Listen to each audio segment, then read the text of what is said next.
The Common Ground 2 experience was very powerful for me because it really represented the centrality of my faith, my race, and my sexuality as key parts of my identity. This is a journey. This is a journey. I think it's a journey for all of us.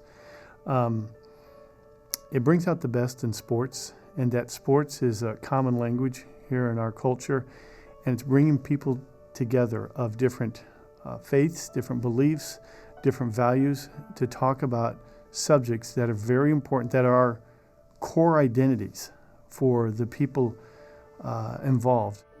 Not everyone that is LGBTQ knows that when they're entering college. Sometimes they discover that during their college experience.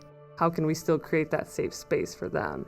How can we respect your religion, respect your sexual orientation, and still remember that the whole reason everyone is here is a part of the NCAA and is to create a safe space for the student athletes. Regardless of the beliefs that we hold, that we can all come together on wanting to support student athletes' well-being and looking at their mental health and the ways that our behavior is what has that biggest impact. And we can hold beliefs that are different, that don't agree with different people's choices, that don't agree with people's approaches and perspectives.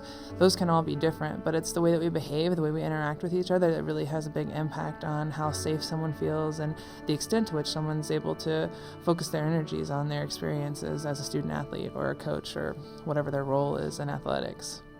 If they can be allowed to be, who they are, they're going to be better students and they're going to be better athletes as well. It's easy to sort of sit in your own little world and deal with folks who all think the same way that you do.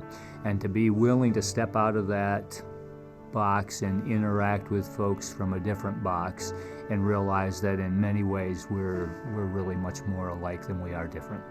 I think we're providing a model that I hope that will be able to be replicated in individual schools or conferences.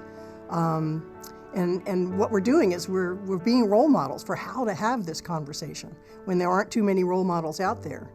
And I truly believe that this is the route to really making athletics the kind of experience where everybody is welcomed. I really encourage the member institutions, even though they may or may not have had this conversation, whether it's a faith-based institution, whether it's a private secular or even a public institution, to have a willingness to be vulnerable. Strength doesn't come at the cost of vulnerability, so if they can step into the space with open arms and just listen, they will learn, they will grow, and ultimately be better leaders for the student athletes that we're here to support.